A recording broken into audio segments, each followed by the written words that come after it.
was called to the supreme court. एक meeting थी जिसमें उनको शमूलियत इख्तियार करनी थी, तो उन्होंने कहा कि हम आपको कॉम्पनसेट ज़रूर करेंगे tomorrow by giving you more time. So I was hopping कि हम आज अपने केस को सम अप कर लेते हैं, मगर आज वो sum up unfortunately case trial back होता हुआ देख रहे हैं, ये हमें तो यही लग रहा है। देखिए, आपको बिल्कुल गलत लग रहा है। मैं इस केस को देखिए, जब आज कितना दिन है अपील आर्ग्यू होते हुए, 7वां दिन है आज, कितना घंटा है, 11वां घंटा है अपील आर्ग्यू होते हुए। तमाम एविडेंस केस को बड़ी तफसील से देख लिया गया है। अब इसका फैसला इंशाल्लाह मेरिट्स पर होगा, क्योंकि तमाम नुक्ते, तमाम फ्लॉज, डेंट सब खुले तरीके से अब डिस्कस हो चुके हैं। तो जब सारी बातें डिस्कस हो जाएं, उसके बाद फिर जब रिमांड करना होता है ना, तो जजेस मेरिट्स में ट्रेवल नहीं करते। हम इस वक्त कंक्लूजन के करीब है, वो स्टेज बहुत पीछे रह गई है जिसका आप जिक्र करें। ये केस इंशाल्लाह मेरिट्स पर डिसाइड। सर, कल की समाअत में हमने देखा कि सैफर कहाँ है, उसका मतन कहाँ है, किस बुनियाद पर इमरान खान को सज़ा हुई, तो ये जो नुक्ता था, क्या देख रहे हैं आपको इससे पहले ये केस का फैसला होता? देखिए, जब यही नुक्ता अगर जजेस देख लें और मैं इनकी बात अगर मान भी लूँ, केस वापस क्या करने के लिए भेजना है जब साइफर ही नहीं है, उसके कॉन्टेंट्स ही नहीं है, डॉक्यूमेंट ही नहीं एग्जिस्ट करता, तो दोबारा एक अनदर ओपिनियन, दोबारा एक न्यू एक्सरसाइज, ये हरगिज़ इस स्टेज पर ये ना मुनासिब है, ना ऐसा होगा। सो ये ऐसे ही है जैसे मैंने कल भी मिसाल दी थी। सर, जो कत्ल का केस हो, कत्ल का केस हो और लाश ना हो, फोर्जरी का केस हो 420, 6871 का और डॉक्यूमेंट ना हो, नारकोटिक्स 9C का केस हो और हेरोइन ही ना हो, माल मुकदमा जब नहीं है, तो किसको केस भेजना है और क्यों भेजना है और किस लिए भेजना है? आप सवाल। साइफर में सजा हुई थी, आपने कहा था कुछ बना ही नहीं है तो तोड़ना क्या, 11 दिन लगे तोड़ते हुए। सर जी, वो आपकी बात बिल्कुल दुरुस्त है।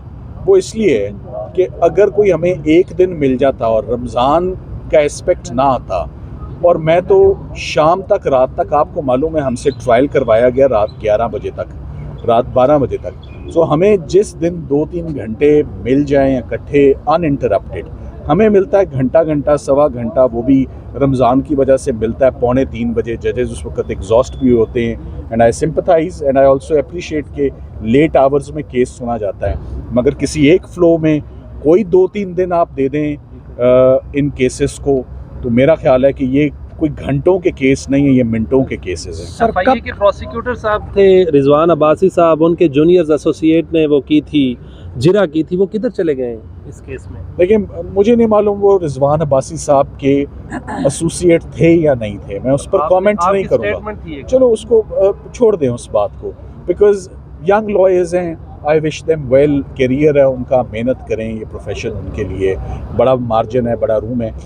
जो चीज़ गलत थी वो ये गलत थी कि जज साहब को रातों रात 24 घंटे के नोटिस पे प्रोसिक्यूशन डिपार्टमेंट से डिफेंस काउंसल्स नहीं लेने चाहिए थे इमरान खान साहब के वकीलों की मौजूदगी में। आप ये देखें, आपको इतना अरसा हो गया है रिपोर्टिंग करते हुए, क्या आपने इमरान खान के किसी वकील को लापरवाही, नेग्लिजेंस, कोताही, डिसिप्लिन का इशू हो ना कभी देखा है? हम हमेशा टाइम पर मौजूद होते हैं और असिस्ट करते हैं। तो जज साहब को मेरा ख्याल है ये चीज़ें नज़र नहीं आई। एक दिन एक वकील साहब के दांत में दर्द हुई, वो नहीं आए, उनके एक दांत का मसला था, वो जज साहब ने सारे दांत बाहर निकाल दिए और रातों रात जो है ट्रायल वो कंक्लूड कर दिया। सर, कितने दिन मिले आपको तो आप इस केस को कंक्लूड कर देंगे? मुझे अगर 1 घंटा 30 मिनट कल ये एट अ स्ट्रेच मिल जाए तो 1 घंटा 30 मिनट में आर्गूमेंट्स कंक्लूड हो जाए और उसके बाद फैसला।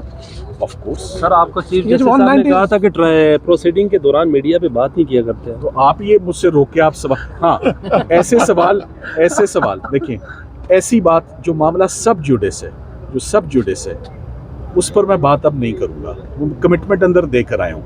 मगर अदरवाइज जो चीफ साहब ने कमिटमेंट दी है वो भी टीवी नहीं देखेंगे।